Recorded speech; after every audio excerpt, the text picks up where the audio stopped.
क्योंकि सब लोग हम हैं सो ही हैं। इसके अलावा हम और कुछ हम हैं, ये बात कोई सोच भी नहीं सकता। जब वो सोच भी नहीं सकता है तो फिर उसको जानना कौन चाहे। सब लोग यही सोचते हैं कि जो खेल है यही सही बात है, पर अगर बच्चों से आप पूछें तो बच्चे तो सारी सृष्टि को ही खेल समझते हैं। एक बच्चा था, हमारे घर में आता था। एक दिन उससे पूछता है, आंटी जी आप ये डॉक्टर डॉक्टर क्यों खेल रही हैं? वो सोचते ये भी एक खेल है कि भाषण होता है, लोग आते हैं, बैठते हैं, सब सत्य। वास्तविक ये सत्य है, बच्चे सत्य जानते हैं, लेकिन हम लोग असत्य को सत्य माने जाते। जैसे कि हम ये सोचे अब हम नागपुर में पैदा हो, हम नागपुर वाले हो गए। फिर हम हिंदुस्तान में पैदा हो, हिंदुस्तान वाले हो गए। फिर हम ईसाई धर्म में पैदा हो, ईसाई धर्म वाले हो। लेकिन अगर एक छोटे बच्चे से आप पूछे कि बेटे तुम कौन हो, तुम जापानी हो कि अमेरिकन हो, तो हैरान हो जाएगा। उसे फिर तो मुसलमान हो कि हिंदू, तो और भी हैरान हो जाएगा। उससे अगर पूछे बेटे तुम कौन हो, तो ज्यादा से ज्यादा वो इतना ही कहेगा कि माँ मैं तुम्हारा बेटा हूँ, और कौन, तुम भूल गई क्या मुझे? वास्तविकता में हम जो असलियत में मनुष्य हैं, ये सत्य को भुला करके और जो असत्य है उसे हम माने। जब अंग्रेजों ने भी यहाँ राज्य किया तो वो भी एक बड़े भारी असत्य पे थे कि हम अंग्रेज हैं, ये हिंदुस्तान है। वो भूल गए थे कि हम भी इंसान हैं, ये भी इंसान है। और ये बड़ा भारी सत्य है। ये सत्य ऐसा है कि जैसे ये एक उंगली है, वैसे ही ये भी दूसरी उंगली, ये भी तीसरी, चौथी, पांचवी, सब उंगलियां एक ही हाथ की, लेकिन ये हाथ भी एक ही शरीर है। हम सब एक ही चीज में बंधे हुए हैं, ये महान सत्य है और सही बात है। लेकिन अगर ये उंगली सोचे कि मैं अलग हूं, और ये उंगली इसको इसको दबाना चाहे, ये उंगली इसको काटना चाहे, मेरे दांत जो है मेरे पाँव को काटने लग जाए, वैसी ही चीज मैं देखती थी संसार में।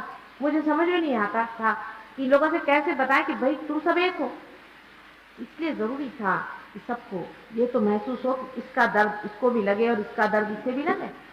तो ये क्या करना चाहिए, क्योंकि मुझे तो ये होता था और मैं जानती थी, किंतु बहुत पहले ही से ऐसे कुछ सहज में ही कहना चाहिए, ऐसे कुछ समय आए कि मुझे भाषण देने पड़े बहुत बड़े बड़े जामातों के सामने। कहना चाहिए कि हजारों लोग जहाँ 1930 की बात है, जबकि गांधी जी ने उपोषण किया था। मेरे पिताजी भी बड़े अच्छे वक्ता थे, आप लोग उनके बारे में जानते होंगे, लेकिन उनको कुछ जरूरी काम से घर जाना पड़ा। सब लोगों ने कहा कि सालवे साहब आप भाषण नहीं दीजिएगा तो लोग सब भाग जाएंगे, काम कैसे बनेगा। कभी मैं तो जा रहा हूँ, मेरी लड़की जो है इसको धरोहर रख के जा रहा, और मैं लौट के आऊंगा, उसके बाद भाषण दूंगा। लेकिन बहुत देर हो गई, वो लौटे नहीं। तो सब लोगों ने कहा कि भाई वो तो आए नहीं, अब ये इनकी लड़की को धरोहर रख गए, अब कैसे होगा, भाषण कौन देगा। और चिटनी पार्क के लोग हैं, बिगड़ बिगड़ गए तो पत्थर मारना शुरू कर देंगे। तो वहां एक साहब बैठे थे, उन्होंने कहा कि इन्हीं से कहिए भाषण दे, क्या भाषण देंगी? तो हमसे पूछा क्या भाषण देंगे, हमने कहा अच्छा हम देंगे। तो तब मेरी उम्र सिर्फ 7 साल की थी। उस वक्त के अगर कोई लोग हो तो उन्हें याद हो कि मैंने काफी 15-20 मिनट तक काफी अच्छा सा भाषण दिया था और गुड्डा गुड्डी की शादी बताई थी। आज सोचती हूँ बहुत सालों बाद अपने ही लोगों के बीच में, अपने भाई बहनों के बीच में एक नई बात लेकर के आना पड़ा है, और बहुत कुछ पुरानी बातें भी याद आ रही हैं कि बचपन से ही जिस चीज को मैं बहुत अच्छे से जानती थी, उस बात को कहने का मौका ही मुझे नहीं मिला। उसकी वजह ये थी कि जो इंसान एक 10वीं मंजिल पे पैदा हो, जो कि 10वीं मंजिल की बात जानता है, वो पहले मंजिल वाले के साथ क्या बात है। वो अगर कोई बात भी कहे तो कोई यकीन नहीं करेगा। बहुत बचपन में मैं अपने माता पिता से, विशेषकर अपने पिता से बहुत कुछ इस पर बातें किया करती थी और धर्म पे बहुत चर्चा करती थी। लेकिन मैं देखती थी कि वे भी यही सोचते थे कि ये सब बातें किसी समझ में आएंगी नहीं। जैसे कि बड़े साहब जो अपने एडवोकेट यहाँ के हैं, ये मुझे बचपन में पढ़ाते भी थे, ये भी मुझे बहुत अच्छे से जानते हैं, और मेरे भाई बहन और यहाँ के बहुत से लोग जिनको कि मेरे पिताजी जानते थे। सभी लोगों से मैं ये देखती थी कि इन्हें मेरी बात समझ में आएगी नहीं, इसीलिए ये बात करना अभी उचित नहीं है। कम से कम पहले मंजिल से 5वीं मंजिल पे लोग पहुंच जाएं तो कुछ मेरी बात उनकी समझ में आए। एकदम से ही ऐसी बात कह दो जो कि लोग सोचेंगे कोई पागल आदमी बोल रहा है, इससे क्या फायदा। इसी तलाश में मैं थी कि मनुष्य जो है उसकी समस्या क्या है और वो किस तरह से हल हो। बहुत बचपन से, आपको आश्चर्य होगा कि मुझे मेडिटेशन की मेरी बचपन से बड़ी आदत है। और माउंट रोड में भी जब हम लोग रहते थे तब भी यहाँ पर जो अभी मैंने सुना कि बड़ा अच्छा गार्डन बना दिया है, यहाँ एक माउंट मेरी का टेम्पल है, उसके पास जाकर घंटों में बैठ कर किसी विचार को लेकर सोचती थी कि मनुष्य में जो एक उलझन, एक समस्या है, एक ही समस्या है, बहुत साधारण। वो समस्या ऐसी है कि परमात्मा ने ये सारी सृष्टि, सारी एक लीला रचाई है, खेल है, एक जैसे नाटक हो रहा है। और मनुष्य ये समझे बैठा है कि नाटक में बड़ा सीरियसली करना है, मुझे मैं ही हूँ।